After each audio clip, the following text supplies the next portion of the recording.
The tiny black bear cub weighs barely 3 pounds, his eyes still sealed shut. When wildlife rehabilitator Tom Jenkins finds him crying beside his mother's lifeless body on a snowy mountain trail in North Carolina. The mother bear had been struck by a logging truck just hours after emerging from hibernation, leaving her newborn completely helpless in the freezing wilderness.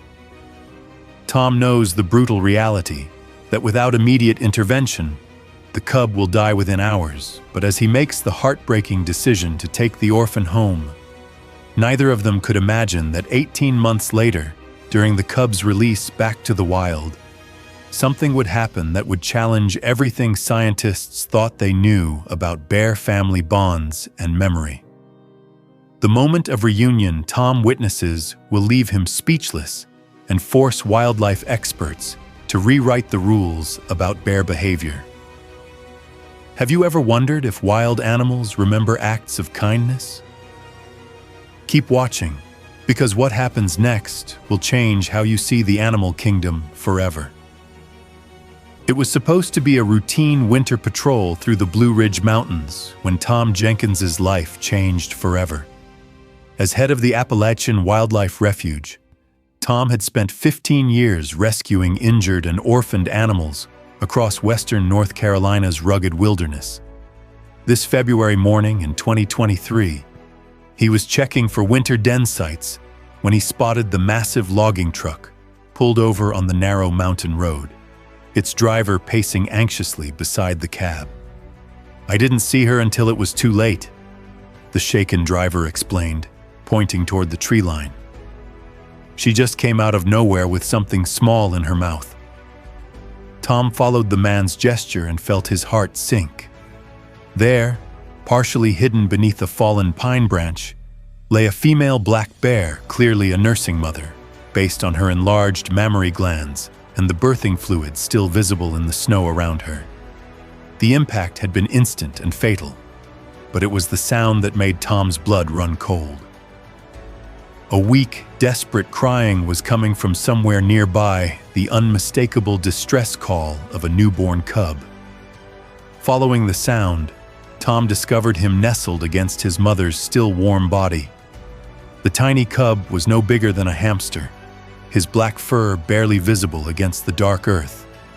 His eyes were sealed shut, his ears folded flat, and his entire body trembled with cold and hunger. In the wild, cubs this young don't survive even a few hours without their mother's warmth and milk. Tom had faced this situation dozens of times before, and the outcome was usually the same. Newborn bear cubs have less than a 20% survival rate in rehabilitation, even under ideal conditions. But looking at this tiny, helpless creature, Tom knew he had to try. Working quickly, Tom wrapped the cub in his warm jacket to keep him from freezing. He immediately radioed his team back at the wildlife refuge. "Emergency newborn pickup needed," he called into his radio. "Mother bear's fatality on Route 226. I'm bringing in an orphaned cub, ETA, for 20 minutes." The clock was ticking, and every minute counted if this little one was going to have any chance at survival.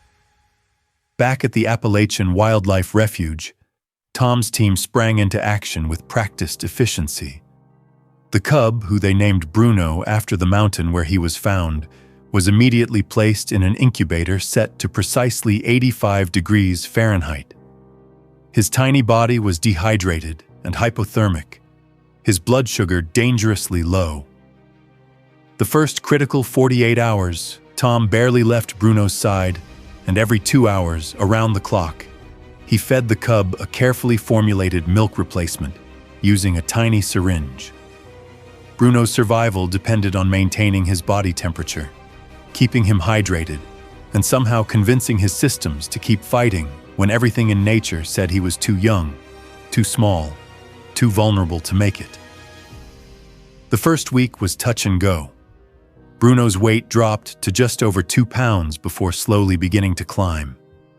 His eyes opened after 12 days, 2 dark, curious orbs that seemed to focus on Tom's face with remarkable intensity. When Bruno took his first wobbly steps at 3 weeks old, Tom felt tears streaming down his face. But Tom knew the hardest part wasn't keeping Bruno alive. It was preparing him to return to the wild and following strict wildlife rehabilitation protocols. Tom minimized human contact as Bruno grew stronger. The cub was moved to increasingly larger, more natural enclosures where he could develop the climbing, foraging, and survival skills he would need as an adult bear. By his first birthday, Bruno had grown into a healthy 80-pound yearling with glossy black fur and the confident demeanor of a wild bear. He had learned to forage for berries, catch fish from the refuge's stream, and build day beds in the trees. And most importantly, he maintained a healthy wariness of humans, exactly what he would need to survive in the wilderness. In November 2024, after 18 months of careful preparation, the North Carolina Wildlife Resources Commission approved Bruno's release. The location chosen was a remote section of Pisgah National Forest, miles from any human activity, where healthy bear populations offered the best chance for Bruno to integrate successfully. Tom and his team transported Bruno in a specialized release crate to the designated site. As they opened the door, Tom watched with mixed emotions as Bruno cautiously emerged, sniffed the air, and began exploring his new territory. The young bear looked back once, just once, at Tom before disappearing into the thick mountain laurel. "Good luck, buddy," Tom whispered, knowing he would probably never see Bruno again. 3 days later, Tom received an urgent call from Dr. Sarah Mitchell, a wildlife biologist conducting a routine bear population survey in the same area where Bruno had been released. Her voice was shaking with excitement as she described what she had witnessed through her research telescope. "Tom, you need to get up here immediately. I think I'm watching Bruno and he's not alone." Tom drove the winding mountain roads faster than he ever had before, his mind racing with possibilities. Had Bruno gotten into trouble? Was he injured? As he hiked to Dr. Mitchell's observation point, he prepared himself for the worst. Bruno was sitting in a small clearing beside a stream, calmly eating wild berries, but he wasn't alone.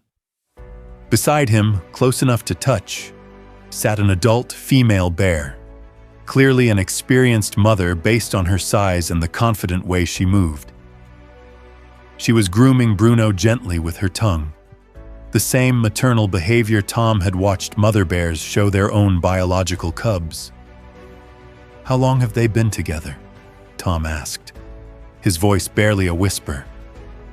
"Since yesterday morning," Dr. Mitchell replied.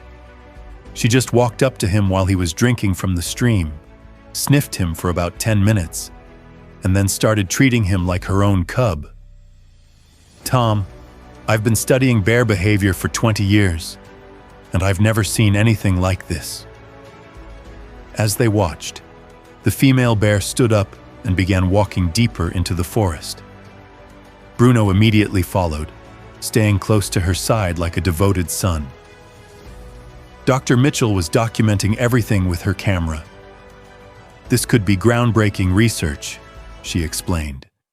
"Adult female bears almost never adopt unrelated cubs, especially yearlings who should be independent by now, but she's clearly accepting Bruno as family." Tom watched in amazement as the unlikely pair disappeared into the dense forest. Bruno, the tiny, helpless cub he had bottle-fed and raised, had found not just survival in the wild, but something even more precious, a new mother. Dr. Mitchell tracked Bruno, an orphaned cub, and his adoptive mother Luna with forest cameras.